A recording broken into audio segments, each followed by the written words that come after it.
नमस्कार, live news में आप सभी का स्वागत है। मैं हूं आपके साथ गरिमा वाजपेयी। खबरों में आगे बढ़ेंगे उससे पहले एक नजर आज की हेडलाइंस पर डालते हैं। 18 दिन अंतरिक्ष में रहने के बाद आज लौटेंगे शुभांशु। री एंट्री के समय तापमान 2500 डिग्री सेंटीग्रेड होगा। 23 घंटे के सफर के बाद पहुंच रहे हैं।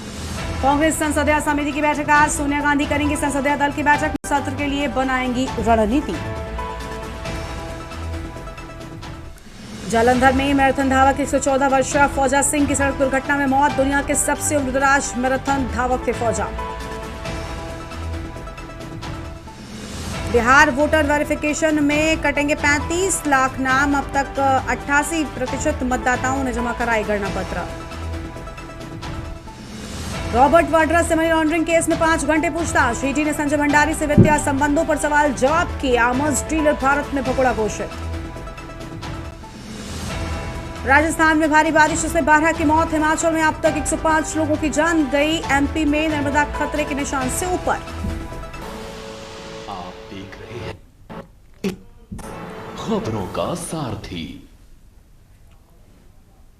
रुक कर लेते हैं खबरों की ओर। दिल्ली से आम खबर आपको बताते हैं। प्रधानमंत्री मोदी ने फौजा सिंह के निधन पर दुख व्यक्त किया है। 114 साल के मैराथन धावक फौजा सिंह ने कई मेडल जीते। विश्व के सबसे उम्रदराज धावक थे फौजा सिंह। बढ़ती उम्र के लोगों के लिए प्रेरणा स्रोत थे धावक फौजा सिंह। बड़ी जानकारी आपको हम बता रहे हैं।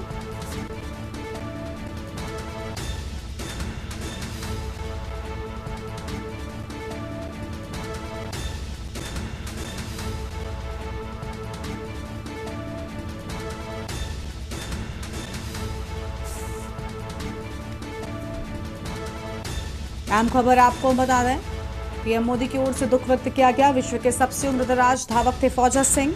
बड़ी जानकारी आपको हम बता रहे हैं। बढ़ती उम्र के लोगों के लिए प्रेरणा स्रोत थे धावक फौजा सिंह। दिल्ली से बड़ी जानकारी आपको हम बता दें।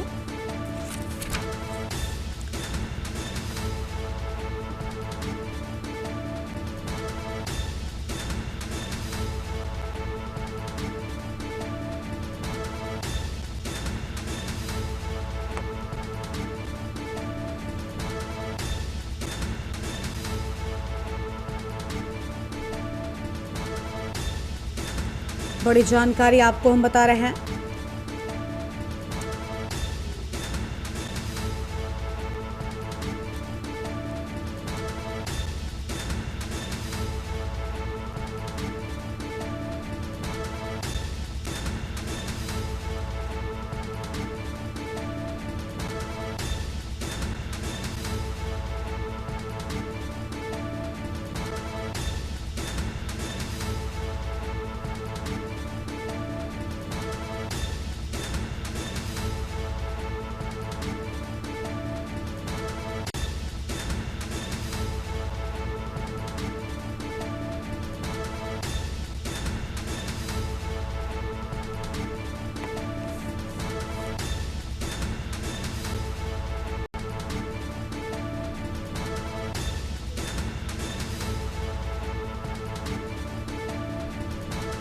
विश्व के सबसे उम्रदराज धावक थे फौजा सिंह। आम खबर आपको हम दिल्ली से बता दें। प्रधानमंत्री की ओर से दुख व्यक्त किया गया है।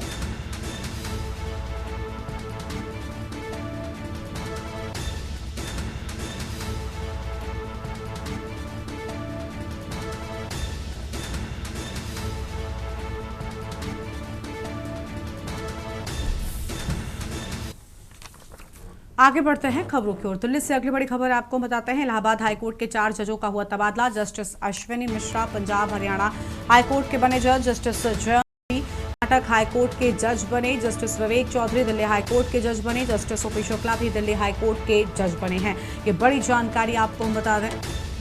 दिल्ली से बड़ी खबर, जस्टिस विवेक चौधरी दिल्ली हाईकोर्ट के जज बने। तो ये हम नाम सामने आए हैं।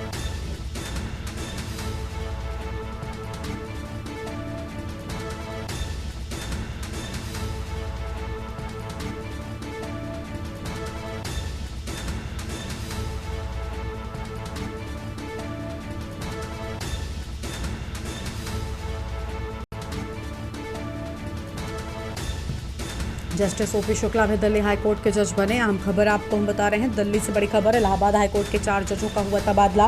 अहम जानकारी आपको हम बता रहे हैं। और justice Ashwini Mishra Punjab Haryana high court के बने जज। अहम खबर आपको हम बता दें।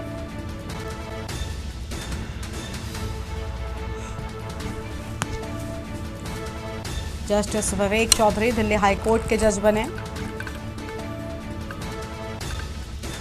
Justice Ashwini Mishra Punjab Haryana high court के जज बने।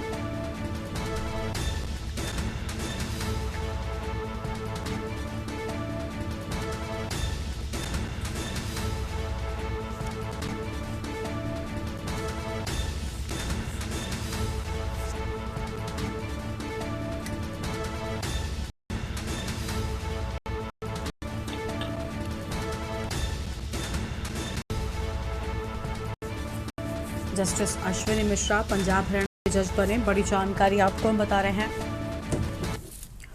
अगली खबर है रायपुर से। विधानसभा सत्र का आज दूसरा दिन। आज भी सदन में हंगामे के आसार। वित्त मंत्री ओपी चौधरी पेश करेंगे बकाया कर, ब्याज, शास्त्र निपटा के बिल और 7 विभागों का वार्षिक रिपोर्ट होगा सदन में पेश। बड़ी जानकारी आप बता रहे हैं। वित्त मंत्री ओपी चौधरी पेश करेंगे बिल। अहम जानकारी हम बता दें।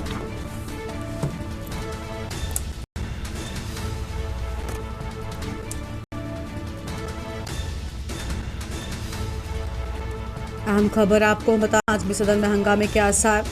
वित्त मंत्री ओपी चौधरी पेश करेंगे बिल।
रायपुर से अगली बड़ी खबर आपको हम बताते हैं, जहां पर कोरोना काल से बंद लोकल ट्रेनें फिर से शुरू। करीब 13 लोकल ट्रेन बंद थी। 10 ट्रेनें छत्तीसगढ़ से थी बंद। ट्रेनों को शुरू करने की मांग लंबे समय से हो रही थी।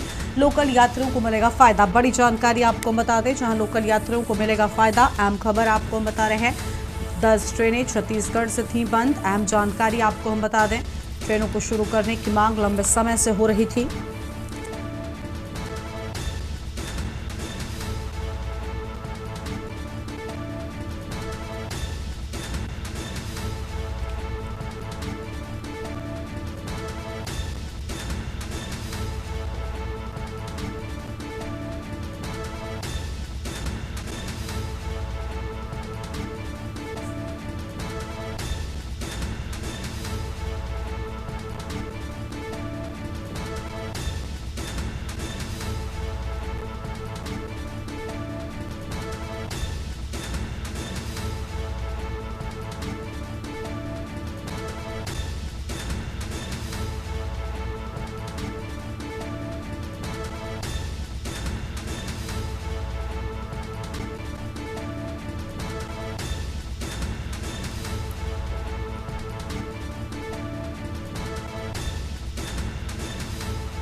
लोकल यात्रियों को मिलेगा फायदा। बड़ी जानकारी आपको हम बता दें। रायपुर से बड़ी खबर, कोरोना काल से बंद लोकल ट्रेनें फिर से होंगी शुरू। अहम जानकारी आपको हम बता रहे हैं।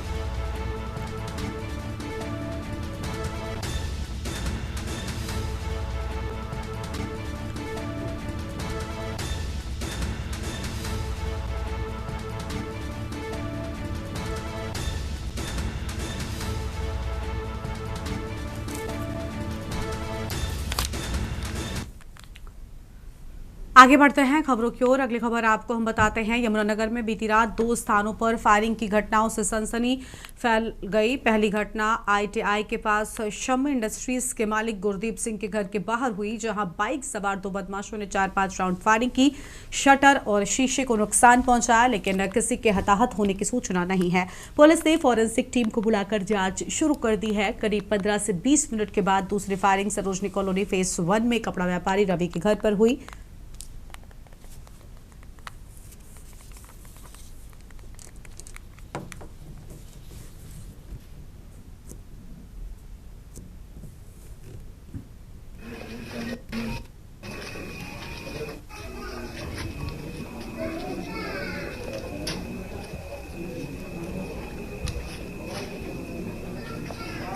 मोहित मोहित नाना मैं वही तो कह रहा हूँ।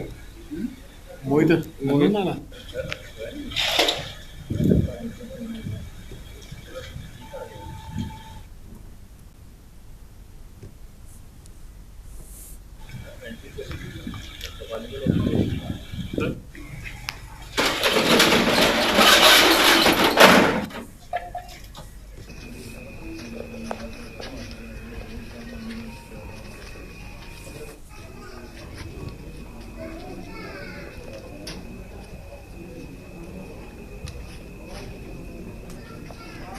मोहित मोहित नाना मैं वही तो कह रहा हूँ। मोहित सर शहर में 2 जगह फायरिंग हुई है, क्या अभी तक जानकारी अभी साहब? हमारी जो प्रायोरिटी है वो उनको ट्रेस करने पकड़ने में ही है। तो प्लीज़ मैं आपको सर कितनी जगह फायरिंग हुई है? अभी मैं बता रहा हूँ। अभी जो हमारी प्रायोरिटी है, जो फायरिंग हुई है उसको ट्रेस करने पकड़ने में है। पंजाब के पटियाला में सावन महीने के अवसर पर तीज का त्योहार बड़े ही उत्साह और धूमधाम से मनाया। निजी होटल में आयोजित कार्यक्रम में महिलाएं अपने परिवार के साथ पहुंची और पारंपरिक रीति रिवाजों के साथ में तीज का जश्न मनाया गया। इस दौरान सभी ने एक दूसरे को तीज की बधाई दी। त्योहार को खाने के लिए स्वादिष्ट पकवान भी तैयार किए गए, जो इस अवसर की महत्ता को और ज्यादा बढ़ा रहे थे। पंजाब में सावन महीने में तीज का त्योहार बड़े ही उत्साह से मनाया जाता है।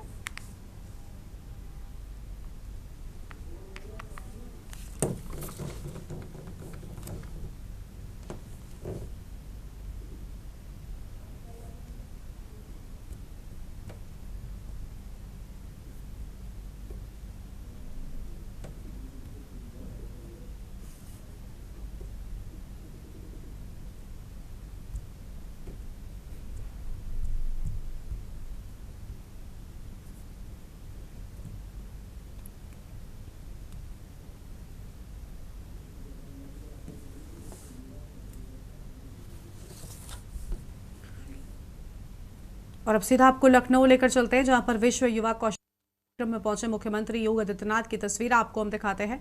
और ये तस्वीरें के साथ पढ़ने वाले कक्षा 12वीं के छात्रों तथा कक्षा 12वीं उत्तीर्ण 100 छात्रों एवं 100 अध्यापकों व अनुदेशकों को दिनांक 5 जून 2023 से दिनांक 4 जुलाई 2023 के मध्य आईआईटी मंडी हिमाचल प्रदेश में संचालित प्रोजेक्ट प्रयास 2.0 के अंतर्गत advanced computing, artificial intelligence, robotics से जुड़े हुए विभिन्न पाठ्यक्रमों में देश के जाने माने विशेषज्ञों से निशुल्क प्रशिक्षण दिलाने की अभिनव पहल की गई। संभावनाओं और आशाओं का पाथे लेकर समृद्धि और प्रगति के गंतव्य की ओर प्रारंभ की गई यह विकास यात्रा अनेक स्मरणीय पड़ावों को छूती हुई गतिमान है। मिशन द्वारा दिव्यांग युवाओं को विकास की मुख्य धारा से जोड़ने के लिए उद्योगों की मांग के अनुसार विभिन्न रोजगार उन्मुख कौशलों में निशुल्क आवासीय व अनावासीय दोनों प्रकार की प्रशिक्षण सुविधाएं उपलब्ध कराई गई हैं। इस अभिनव पहल से वर्तमान में 12 जनपदों के प्रशिक्षणार्थी रोजगार एवं स्वरोजगार से जुड़कर लाभान्वित हुए हैं। यही नहीं, कौशल प्रशिक्षण और शिक्षा को जीवन और समाज से जोड़ने के लिए समावेशी पहल करते हुए उत्तर प्रदेश कौशल विकास मिशन ने माध्यमिक शिक्षा विभाग के साथ मिलकर प्रारंभ किया है प्रोजेक्ट प्रवीण, जिसकी शुरुआत वर्ष 2022-23 में पायलट प्रोजेक्ट के रूप में किया गया। शिक्षण को और अधिक उपयोगी बनाने के लिए मूल विषय के साथ साथ छात्रों को सॉफ्ट स्किल्स भी सिखाई जा रही है, जिनमें अंग्रेजी भाषा, संवाद कौशल, बायोडाटा बनाना तथा व्यवहार ज्ञान आदि की जानकारी भी दी जा रही है। इसी क्रम में दीनदयाल उपाध्याय ग्रामीण कौशल्य योजना के अंतर्गत उत्तर प्रदेश कौशल विकास मिशन प्रदेश के ग्रामीण क्षेत्रों में निवास करने वाले युवाओं को रोजगार परक कौशल प्रशिक्षण प्रदान कर रोजगार एवं स्वरोजगार से जोड़कर आत्मनिर्भर बनाने का अतुलनीय कार्य कर रहा है और प्रदेश सरकार की पहल से हर वर्ग का विकास किया जा रहा है। कारीगरों और शिल्पकारों के सशक्तिकरण के उद्देश्य से शुरू की गई पीएम विश्वकर्मा योजना के तहत उत्तर प्रदेश के 21 जनपदों में 17,340 कारीगरों और शिल्पकारों को प्रशिक्षण दिया गया है, जिससे प्रशिक्षित कारीगरों और शिल्पकारों ने अपनी दक्षता को निखारा है। इस योजना से न केवल उनकी स्थिति में सुधार हुआ है, बल्कि उनके जीवन स्तर में भी वृद्धि हुई है।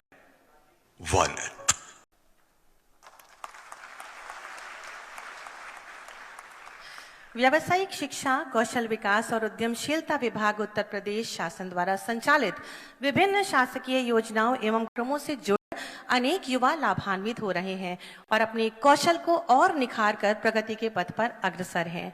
आज इस समारोह में ऐसे ही 15 अभ्यर्थियों को माननीय मुख्यमंत्री जी द्वारा यूथ आइकन का सम्मान प्रदान किया जाना है। मैं माननीय मुख्यमंत्री जी से विनम्र अनुरोध करूंगी कि वे अपने शुभ कर कमलों से इन लाभान्वित अभ्यर्थियों को यूथ आइकन सम्मान से अलंकृत करें। सर्वप्रथम श्री निर्मल कुमार जी। निर्मल कुमार लखनऊ जनपद के रहने वाले हैं। इन्होंने उत्तर प्रदेश कौशल विकास मिशन के अंतर्गत रेमन टेलरिंग इंस्टीट्यूट से सैंपलिंग टेलर में प्रशिक्षण प्राप्त किया है और वर्तमान में इनके द्वारा अपना खुद का व्यवसाय किया जा रहा है।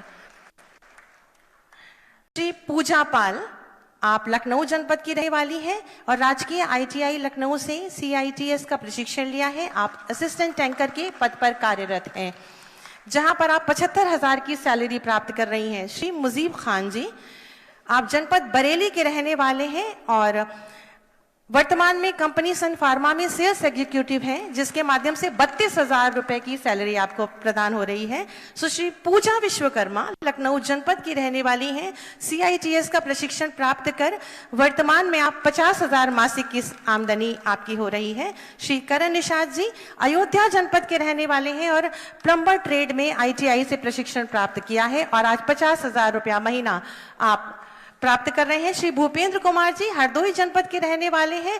राजकीय ITI बेतिया चंपारण बिहार में 60,000 सैलरी के साथ कार्यरत हैं। श्री विकी कुमार जी नोएडा जनपद के रहने वाले हैं और वर्तमान में टेक्निकल के पद पर विल हाउस नोएडा 50,000 मासिक वेतन के साथ कार्यरत हैं। आप सभी की जोरदार तालियां इनके लिए। श्री शुभम राजपूत लखनऊ जनपद के रहने वाले हैं और उत्तर प्रदेश कौशल विकास मिशन के अंतर्गत स्किल टेलरिंग इंस्टीट्यूट टिमन में आप ऑपरेटर हैं। श्री अभिषेक वर्मा संभल जनपद के रहने वाले हैं। इन्होंने राजकीय ITI संभल से RA ट्रेड में प्रशिक्षण प्राप्त किया है। सुश्री रुचि अंबेडकर नगर की रहने वाली है और कोनर टेंटर ऑपरेटर पद पर कार्यरत है, जिसमें 17,000 का वेतन आपको मिल रहा है। सुश्री मनीषा सोनकर प्रयागराज की रहने वाली हैं और 41,000 रुपए की सैलरी प्राप्त कर रही हैं। श्रीमती संतोष पाल जी, सुश्री कंचन वर्तमान में कार्ड 24 कंपनी में सेल्स एग्जीक्यूटिव हैं। Sushri Nisha Jaiswal ji heal Singh health care private limited में नर्सिंग असिस्टेंट हैं और श्री अरुण कुमार गौतम जी लखनऊ जनपद के रहने वाले हैं और आप 25,000 का वेतन वर्तमान में प्राप्त कर रहे हैं। इन सभी जितने भी हमारे आइकन हैं, आपसे अनुरोध है कि मंच के अग्र भाग पर आप क्रमबद्ध हो जाएं ताकि आपका माननीय मुख्यमंत्री के साथ लिया जा सके।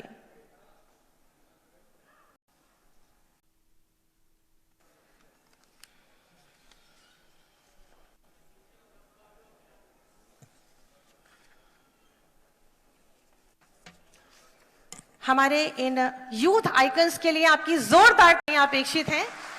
मैं आप सबके संज्ञान में डाल दूं कि आज ये कार्यक्रम माननीय मुख्यमंत्री जी की गरिमामयी उपस्थिति में हो रहा है और साथ ही साथ उत्तर प्रदेश के विभिन्न जनपदों में यही कार्यक्रम हो रहा है, जहां पर विभिन्न 11 यूथ आइकन्स को वहां के जनप्रतिनिधिगण और अधिकारीगण सम्मानित कर रहे हैं। यूथ आइकन सम्मान प्राप्त करने बनने वाले लाभार्थियों ने उत्तर प्रदेश कौशल विकास द्वारा संचालित विभिन्न योजनाओं का लाभ उठाते हुए कौशल प्रशिक्षण और रोजगार प्राप्त किया है। इन यूथ स्किल आइकॉन्स में कुछ उच्च वेतन प्राप्त लाभार्थी अपने कौशल प्रशिक्षण और रोजगार से प्राप्त हुए लाभ के अनुभव साझा करने को उत्सुक हैं, जिसमें सबसे पहले श्री निर्मल कुमार जी हमारे बीच में हैं, जो अपने अनुभव साझा करेंगे।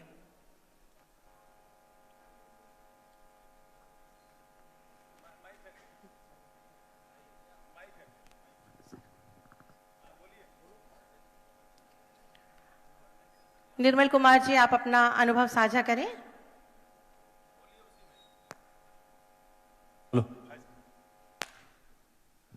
हेलो।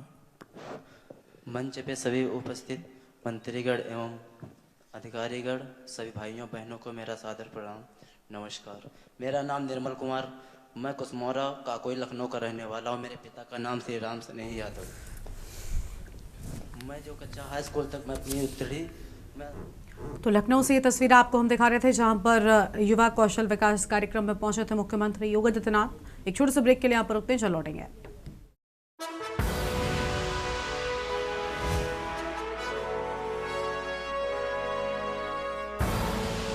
आप देख रहे हैं के न्यूज, खबरों का सारथी।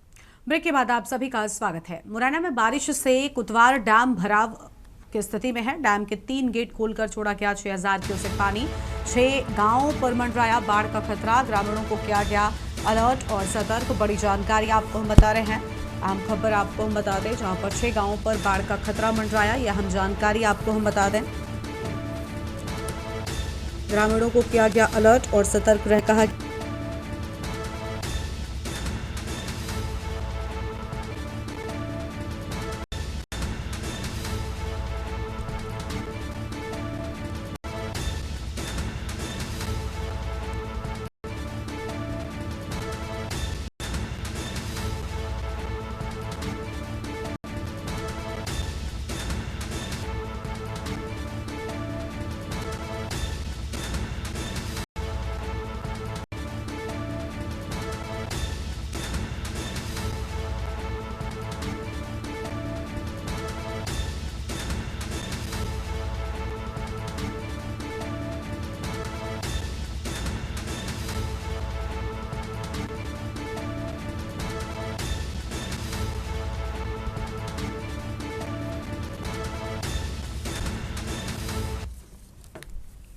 प्रशासन की टीम बनी निगरानी पर तैनाती।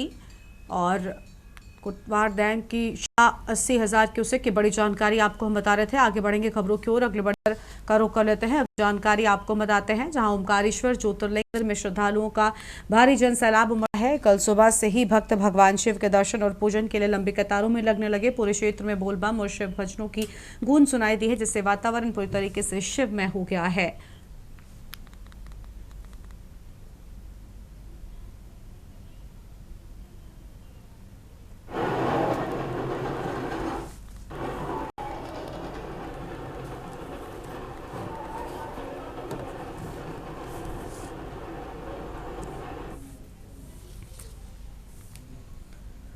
अंतर्राष्ट्रीय अंतरिक्ष स्टेशन यानी ISS से 18 घंटे बिताने के बाद भारतीय अंतरिक्ष यात्री शुभांशु शुक्ला आज धरती पर सुरक्षित लौट आएंगे। एक्सियोम 4 मिशन के तहत वो अपने 3 अंतर्राष्ट्रीय सहयोगियों के साथ में पृथ्वी पर वापसी करेंगे। राकेश शर्मा की 1984 की ऐतिहासिक उड़ान के बाद शुभांशु शुक्ला अंतरिक्ष की यात्रा करने वाले दूसरे भारतीय बन गए हैं, जिससे पूरे देश में गर्व और उत्साह की लहर है। शुभांशु के माता पिता शंभुदयाल शुक्ला और आशा शुक्ला ने इसे परिवार के लिए गौरव का क्षण कहा। प्रधानमंत्री नरेंद्र मोदी ने भी शुभांशु से 45 मिनट तक बातचीत की और उनके नाम की सकारात्मकता की तारीफ करते हुए शुभकामनाएं भी दी थीं।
हमारे तो बिल्कुल घर के बगल में ही इनका घर बना हुआ है, तो हम तो छोटे पर से ही उनको देख रहे हैं। काफ़ी प्रतिभाशाली बच्चा था, शुरुआत से ही लड़ाई झगड़े और इन सब चीज़ों से काफ़ी दूर रहता था, मेहनती था, तभी आज वहाँ पहुँचा है।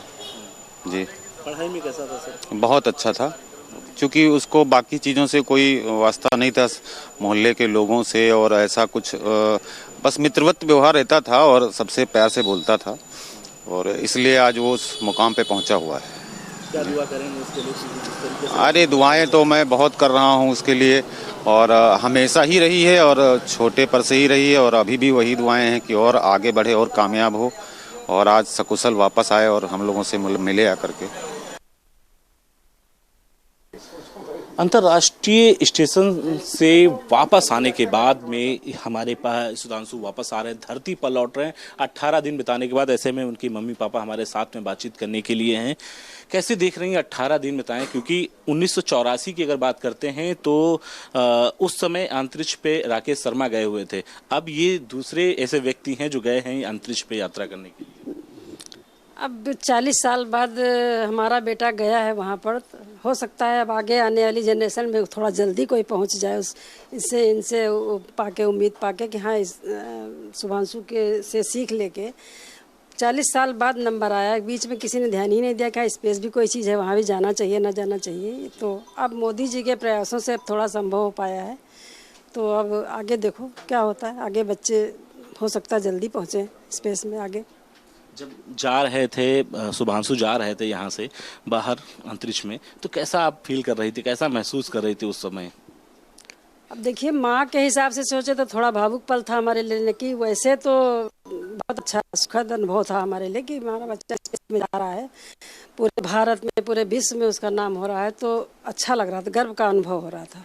40 से 45 मिनट आपकी प्रधानमंत्री नरेंद्र मोदी जी से बातचीत हुई थी, क्या कुछ रहा था खास जो बता सकें आप? नहीं, हमसे बात नहीं हुई थी, बेटे से बात हुई थी। बेटे से बात हो रही थी, लगा तो बेटे ने सब जवाब दिया था और अच्छा जवाब दिया था। मोदी जी बहुत खुश हुए थे। उन्होंने ये भी कहा था कि तुम्हारे नाम में ही शुभ लगा हुआ, तो तुम्हारा तो सब शुभ होना ही होना है, ये भी बात कही थी। अच्छा लगा सुन के हमको भी। क्या तैयारियां हैं फिलहाल जिस तरीके से वापस आ रहे हैं? अब तैयारियां फिलहाल आज तो उनके आने का है, तो सभी लोग बेसब्री से इंतजार कर रहे हैं कि इसलिए हो जाए, अच्छे से हो जाए, सकुशल वापस आ जाए। उसके बाद तैयारियां जब उन घर कभी आएंगे तब तैयारियां करेंगे, अभी से क्या तैयारियां करनी है। हमसे बातचीत कर रही थी, इसके साथ इनके पिताजी भी हैं बातचीत करने के लिए। सर 18 दिन जिस तरीके से बाहर रहे हैं, फिर उसके बाद लैंडिंग हो रही है, कैसे देख रहे हैं इस पल को आप? ये बहुत खुशी का पल है हमारे लिए कि बेटे की आज लैंडिंग हो रही है और वो वापस आ रहा है। ये हमारे लिए बहुत खुशी का है और अपना मिशन पूरा करके, अच्छी तरह मिशन पूरा करके आ रहा है। ये हमारे लिए बड़ी खुशी का है, गौरव का है, सम्मान का है, सब कुछ है हमारे लिए। अब सिर्फ लैंडिंग जो होनी है उसको देखने के लिए इंतजार किया जा रहा है कि सफल लैंडिंग हो जाए, फिर इसके बाद से खुशियां और ज़्यादा मनाई जाएं। कैमरामैन आदित्य तिवारी के साथ मैं संदीप मिश्रा, के न्यूज़, लखनऊ। अगली खबर आपको लखनऊ से बताते हैं, जहां पर राहुल गांधी आज लखनऊ कोर्ट में पेश होंगे। भारतीय सेना को लेकर अमर्यादित टिप्पणी का आरोप, विशेष एमपी एमएलए कोर्ट में हुई पेशी तय। भारत जोड़ो यात्रा के दौरान दिए बयान पर मानहानि मामला, बीआरओ के पूर्व निदेशक उदय शंकर ने दर्ज कराई शिकायत। इलाहाबाद हाईकोर्ट से राहत नहीं मिली, समन जारी। चीनी सेना हमारे सैनिकों को पीट रही है, बयान विवादित। मामला दिसंबर 2022 के भारत चीन सीमा विवाद से जुड़ा है। सेना के मनोबल को गिराने का आरोप लगाया था। राजनीतिक कानूनी विवाद में फंसे विपक्षी नेता राहुल गांधी।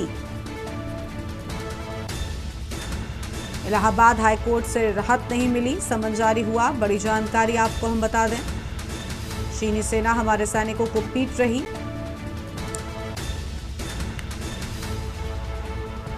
ये बयान विवादित सामने आया।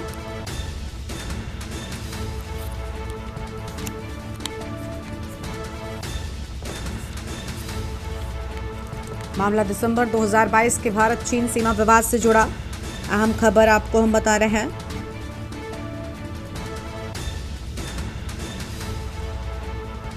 और इसी खबर पर बातचीत के लिए हमारे साथ हमारे संवाददाता संदीप मिश्रा जुड़ चुके हैं। संदीप, राहुल गांधी को आज लखनऊ कोर्ट में पेश होना है, पूरी जानकारी क्या है आपके पास में? बिल्कुल, देखिए राहुल गांधी का आज लखनऊ दौरा है और लखनऊ में भारत जोड़ो यात्रा के दौरान उन्होंने भारतीय सैनिकों पर अमर्यादित टिप्पणी की थी। इस मामले को लेकर के एमपी एमएलए कोर्ट में एक विशेष मजिस्ट्रेट कोर्ट में पेश होना है आज उन्हें। उनको लेकर के राहुल गांधी आज लखनऊ आ रहे हैं। विशेष अदालत में मानहानि के मामले में एक शिकायत का संज्ञान लिया गया है, कोर्ट ने संज्ञान लिया है और इस मामले में उनको तलब किया गया है। इस मामले को लेकर के वो आज लखनऊ आएंगे। 1 बजे के आसपास को समय बताया जा रहा है जब वो कोर्ट में पेश होंगे। उसके बाद कोर्ट में पेश होने के बाद में अदालत कोर्ट में आएंगे, सामने अपना बयान दर्ज कराएंगे, फिर उसके बाद लखनऊ से वो रवाना होंगे। शुक्रिया संदीप आपका हमारे साथ जुड़ने के लिए। हम जानकारी के लिए बड़ी खबर आपको हम बता दें, जहां पर चीनी सेना हमारे सैनिकों को पीट रही, इस बयान को लेकर मामला बढ़ा। दिसंबर 2022 के भारत चीन सीमा विवाद से जुड़ा ये पूरा मामला, जिसमें आज लखनऊ कोर्ट में राहुल गांधी को पेश होना होगा। ये बड़ी जानकारी आपको हम बता रहे हैं।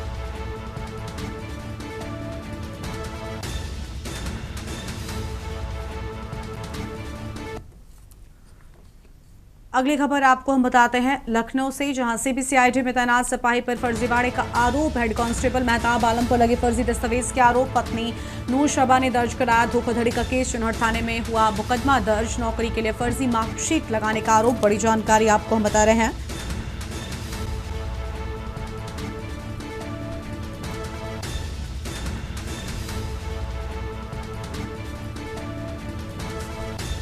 बड़ी खबर आपको हम बता दें,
बड़ी जानकारी आपको हम बता रहे हैं। चुनहट थाने में दर्ज हुआ मुकदमा। पुलिस ने जांच शुरू की, सच्चाई की होगी परख।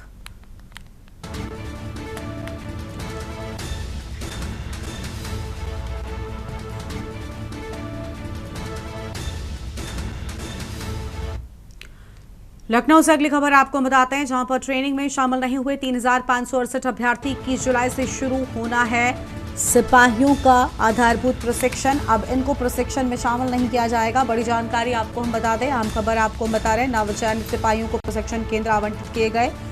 10 प्रशिक्षण संस्थानों व 102 जिला व पीएससी ट्रेनिंग सेंटर चयनित किए जाने की बात सामने आई है। अहम खबर आपको हम बता दें, जहां पर नव चयनित सिपाहियों को प्रशिक्षण केंद्र को लेकर अहम जानकारी आपको हम बता रहे हैं।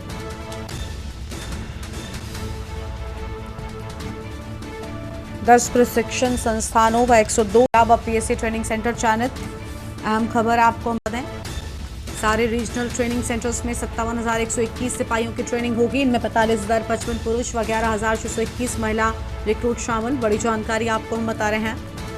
लखनऊ से बड़ी खबर, ट्रेनिंग में शामिल नहीं हुए 3,568 अभ्यर्थी।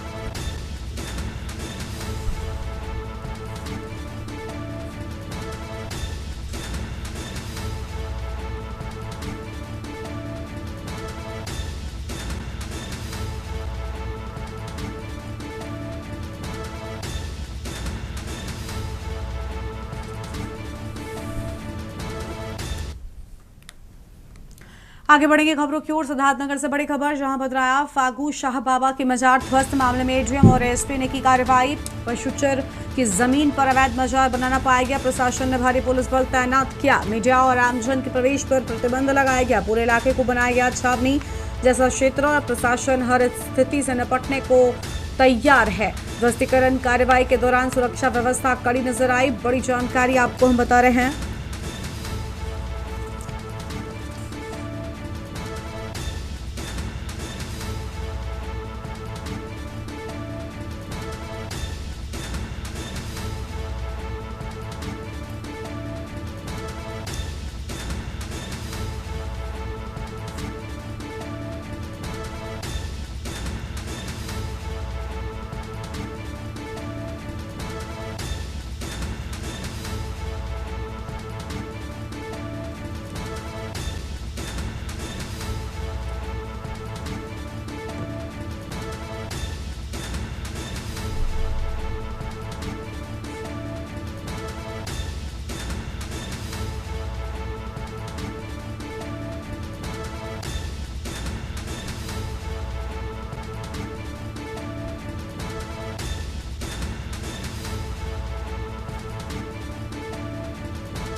लखनऊ से बड़ी जानकारी आपको हम बता दें, जहां पर गति शक्ति प्रोजेक्ट में घूसखोरी रैकेट का भंडाफोड़ हुआ।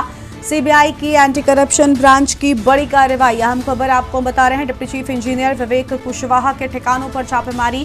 Senior section engineer Ashok Ranjan भी सीबीआई के शिकंजे में। कार्यालय अधीक्षक अंजुम निशा से भी की गई पूछताछ। कंपनी कर्मचारी जिमित सिंह हिरासत में लिया गया। हजरतगंज स्थित डीआरएम ऑफिस में मारा गया छापा। गति शक्ति कार्यालय में सीबीआई की अचानक एंट्री से मचा हड़कंप। 2.5 लाख रुपए कैश बरामद। रिश्वत की पुष्टि। गतिशक्ति ट्रैक निर्माण के बिल भुगतान में गड़बड़ी। सीबीआई ने 9 आरोपियों के खिलाफ दर्ज किया केस। 4 आरोपियों की गिरफ्तारी जल्द संभव। बड़ी खबर आपको बता रहे हैं।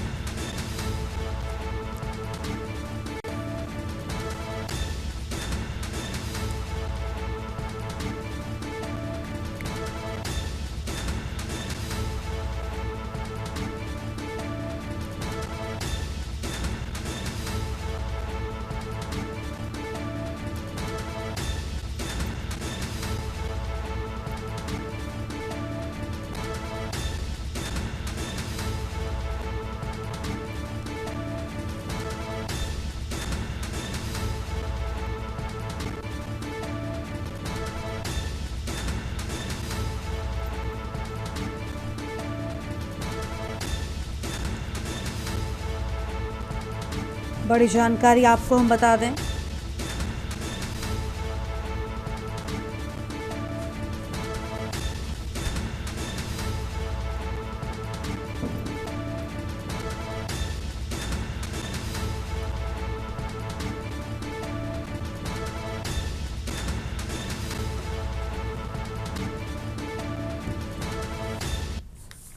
आगे बढ़ते हैं खबरों की ओर। बहराइच से बड़ी खबर। सरयू नहर में मिला व्यक्ति का शव। स्थानीय लोगों ने पुलिस को दी सूचना। पुलिस ने शव को नहर से बाहर निकलवाया। मृतक मानसिक रूप से विक्षिप्त होने की आशंका। शव को पुलिस ने पोस्टमार्टम के लिए भेजा है। खैरीघाट थाना क्षेत्र बेला कमन का पूरा मामला सामने आया है। बड़ी जानकारी आपको हम बता रहे हैं। मृतक मानसिक रूप से विक्षिप्त होने की आशंका। अंबिकापुर में भाले और चश्मे की चोरी से हड़कंप मच गया। महाराणा प्रताप चौक से भाला ले उड़े चोर। पंडित दीनदयाल उपाध्याय की मूर्ति से चश्मा भी चोरी हो गया। चोरों ने शर्मसार किया अंबिकापुर शहर। सार्वजनिक प्रतीकों की सुरक्षा पर सवाल उठे। अंबिकापुर में चोरी की घटनाएं लगातार बढ़ रही हैं। चोरों ने पार की चोरी की सारी हदें। स्थानीय प्रशासन की सुरक्षा व्यवस्था पर सवालिया निशान भी उठा है। भाला और चश्मे की चोरी से हड़कंप मचा।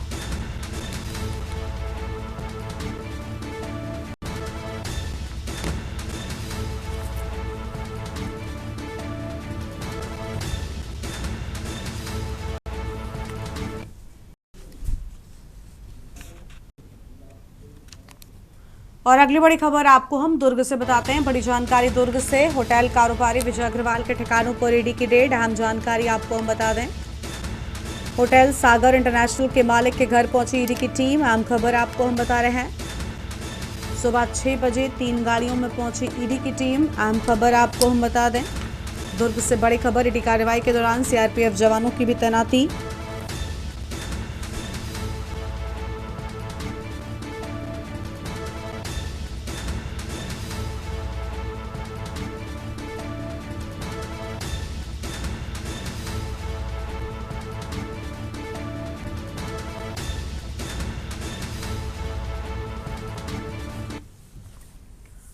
और अगली खबर का रुख कर लेते हैं। अगली बड़ी जानकारी आपको हम रायपुर से बताते हैं। इस बीच बड़ी जानकारी रायपुर से, जहां राम लला दर्शन को लेकर अहम खबर आपको बता दें। सीएम साय दिखाएंगे तीर्थ यात्रा ट्रेन को हरी झंडी।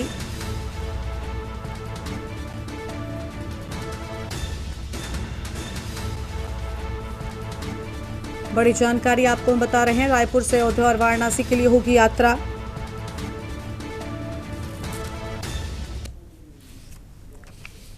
और अब सीधा आपको लखनऊ लेकर चलते हैं, जहां पर युवा विकास कौशल कार्यक्रम में मुख्यमंत्री क्या कह रहे हैं, सुनते हैं। इस अवसर पर प्रदेश के प्रत्येक जनपद में आयोजित होने वाले कार्यक्रमों में सहभागिता निभाने वाले सभी माननीय जनप्रतिनिधियों और वहां के जितने भी युवा आज के इस कार्यक्रम में भागीदार बन रहे हैं, और प्रदेश भर के सभी युवाओं को भी मैं हृदय से बधाई देता हूं, अपनी शुभकामनाएं देता हूं।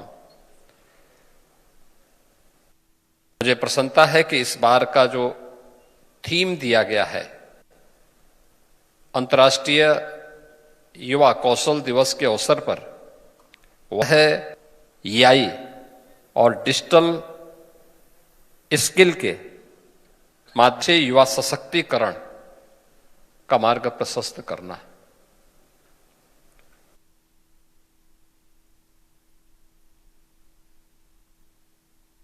उत्तर प्रदेश देश की आबादी का सबसे बड़ा राज्य है। 25 करोड़ की आबादी इस राज्य में निवास करती है।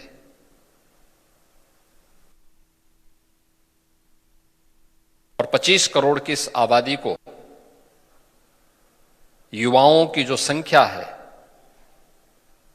और कामकाजी जो वर्ग है यूपी के अंदर, 56 से 60% लोग ऐसे हैं जो कामकाजी तबके से जुड़े हुए हैं। उन लोगों को उसके अनुरूप कार्य मिल सके, इसके लिए डबल इंजन सरकार निरंतर प्रयत्नशील है। और आदरणीय प्रधानमंत्री जी के मार्गदर्शन में उस दिशा में सरकारों के स्तर पर किए गए प्रयास के कुछ सफल उदाहरण आपके सामने जिन युवाओं को अभी सम्मानित किया गया है, उनकी सक्सेस स्टोरी आप सब ने यहां पर सुनी है। कैसे इन युवाओं ने, जिन्होंने अपनी परंपरागत शिक्षा तो अर्जित की, लेकिन असहाय की स्थिति में आने के बाद जब उन्हें कौशल विकास और उद्यमशीलता विभाग के स्तर पर किए गए ट्रेनिंग के बारे में जानकारी मिली, उन्होंने आवेदन किया, फिर ट्रेनिंग ली और आज सफलतापूर्वक अपने कैरियर को लेकर के आगे बढ़ रहे हैं। अच्छा पैकेज प्राप्त कर रहे हैं, जिसमें 25,000 रुपए से लेकर के 1 लाख रुपए प्रति माह कमाने की उनकी स्थिति आ चुकी है। और मैं इन सभी युवाओं को हृदय से बधाई देता हूं कि जो इस कार्यक्रम के साथ जुड़े हुए हैं।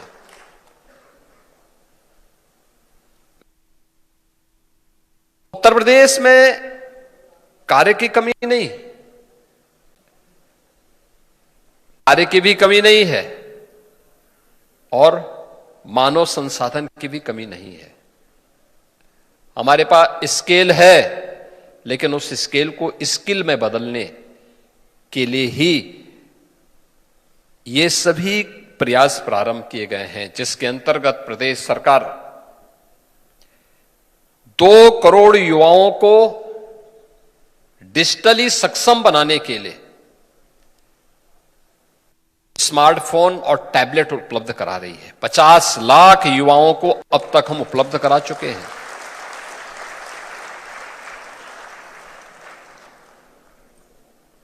पचास लाख युवा अब तक इससे लाभान्वित हो चुके हैं।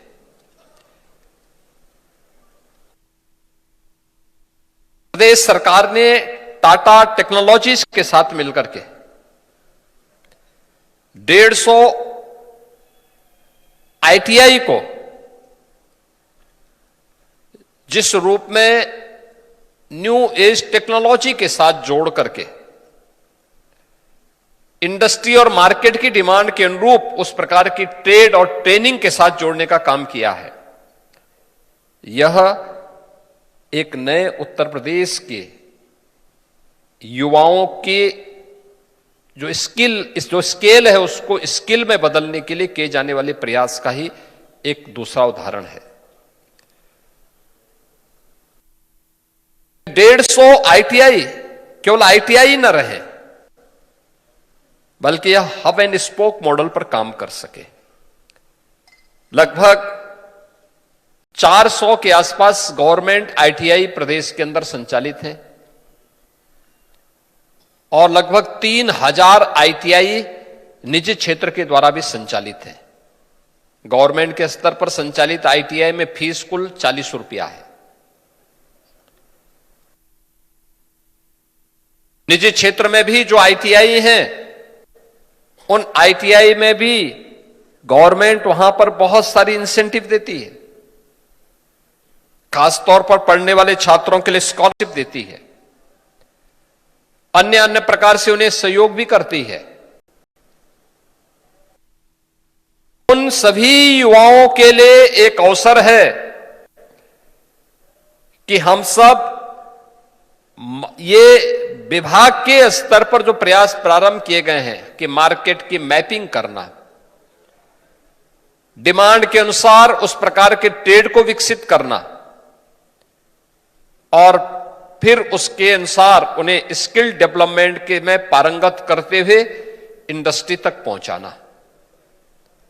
मैं धन्यवाद दूंगा, यहां पर कुछ इंडस्ट्री लीडर्स भी आए हुए हैं। उन लोगों के द्वारा इस दिशा में कुछ प्रयास प्रारंभ हुआ है। आपने पिछले 8 वर्ष के अंदर इस बात को महसूस किया होगा कि कानून व्यवस्था अच्छी होती है, सरकार की नीयत ठीक होती है, तो देखते ही देखते निवेश की भी झड़ी हमें देखने को मिलती है। 15 लाख करोड़ रुपए से अधिक के निवेश के प्रस्ताव यूपी के अंदर आए और 15 लाख करोड़ के ये सभी निवेश के प्रस्ताव प्रदेश के अंदर युवाओं के लिए नए अवसर भी प्रदान करते हैं। यानी इन 15 लाख करोड़ रुपए के निवेश के जो प्रस्ताव हमने ग्राउंड ब्रेकिंग करवाए हैं, प्रस्ताव हमें 45 लाख करोड़ के प्राप्त हुए, लेकिन जिन्हें अब तक शिलान्यास करके प्रोडक्शन के साथ जोड़ा गया है, ये 15 लाख करोड़ रुपए से ऊपर के हैं। इनमें लाखों युवाओं के लिए नौकरी के अवसर हैं और इसीलिए मैं बार बार कहता हूं कि इन इंस्टीट्यूशंस को इंडस्ट्री के साथ हमें जोड़ना पड़ेगा, क्योंकि अगर ये जुड़ेंगे तो उस इंडस्ट्री की डिमांड क्या है, उसकी मांग क्या है, उसके अनुरूप हम कार्यक्रम को आगे बढ़ा सकते हैं। और इसी में एक नया प्रयास प्रारंभ हुआ है कि इंडस्ट्री के साथ जुड़ने वाला यह युवा अपने प्रोजेक्ट वर्क को इंडस्ट्री के अंदर पूरा करे। इस दौरान उसे पीएम और सीएम इंटर्नशिप की स्कीम के साथ जोड़ करके 5,000 रुपया महीना भी 1 वर्ष तक गवर्नमेंट उसे उपलब्ध करवाएगी। यानी मां बाप के ऊपर वह खर्चा, वह बोझ नहीं बनेगा, बल्कि स्वयं कमाने वाला वहां दिखेगा। और उसके बाद 1 वर्ष के बाद उस अनुभव का लाभ लेते हुए अगर इंडस्ट्री में काम करना चाहता है तो इंडस्ट्री उसका सिलेक्शन भी कर सकती है, और नहीं तो मार्केट में उसकी डिमांड इतनी ज्यादा होगी वो स्वयं ही उसके अनुरूप अपने लिए कहीं काम की तलाश कर सकता है। याद रखना, योग्य व्यक्ति के लिए कार्य की कमी नहीं है और किसी भी फील्ड में तैयार काम की कमी नहीं है। हम लोगों ने पिछले 8 वर्ष में परंपरागत उद्यम को प्रदेश के अंदर पुनर्जीवित किया है। वन डिस्ट्रिक्ट वन प्रोडक्ट की हमारी जो नीति रही है, इसके अंतर्गत उत्तर प्रदेश के अंदर 1.5 करोड़ से अधिक लोगों को रोजगार की सुविधा प्राप्त हुई।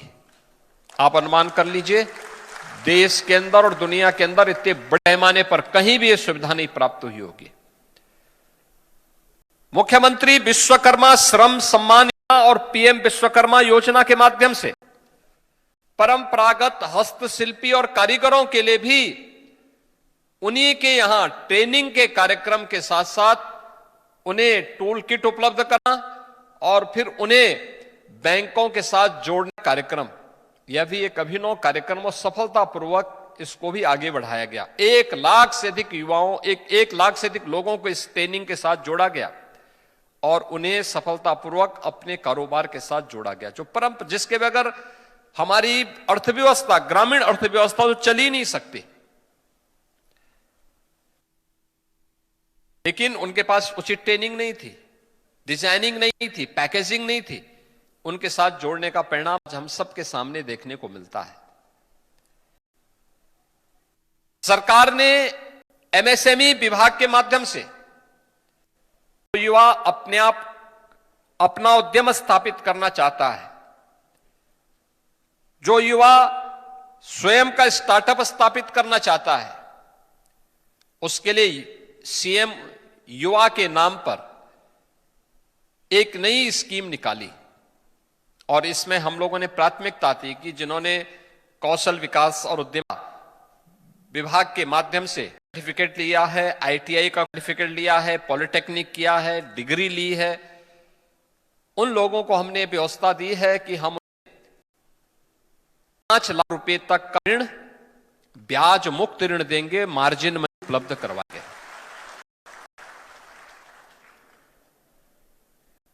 मुझे प्रसन्न है, हमने इसी वर्ष 24 जनवरी को लॉन्च किया स्कीम को। अब 50,000 से अधिक युवा इस स्कीम के साथ जुड़ चुका है। इसमें उस व्यक्ति को केवल अपना मूलधन वापस करना है और मूलधन वापस कर जितना में लगेगा वो सरकार चुकता करेगी और अगली बार पे 7.5 लाख रुपए तक बैंक से ब्याज मुक्त ऋण की सुविधा उपलब्ध करवा देंगे।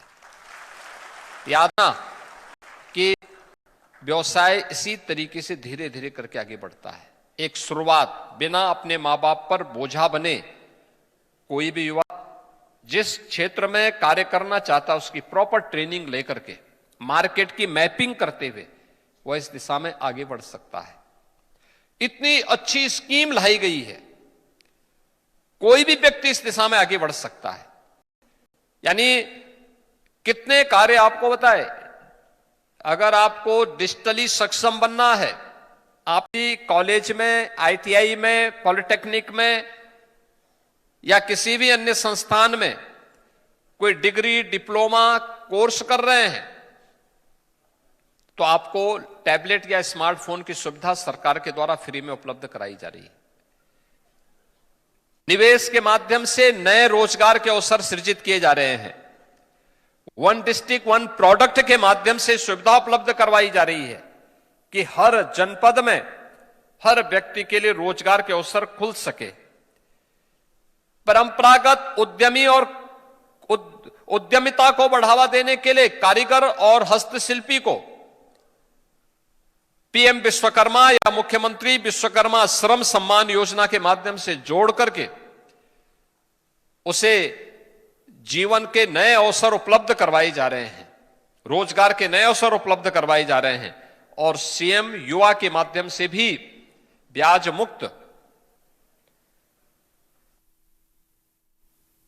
ऋण की सुविधा भी उपलब्ध करवा करके उनके जीवन में परिवर्तन लाने का काम किया जा रहा है। लखनऊ से आप सुन रहे थे मुख्यमंत्री योगी आदित्यनाथ को, जिनकी ओर से अहम बातें कही गई हैं। लाइव न्यूज में फिलहाल इतना ही। तमाम बड़ी खबरों के लिए आप देखते रहिए के न्यूज इंडिया। नमस्कार।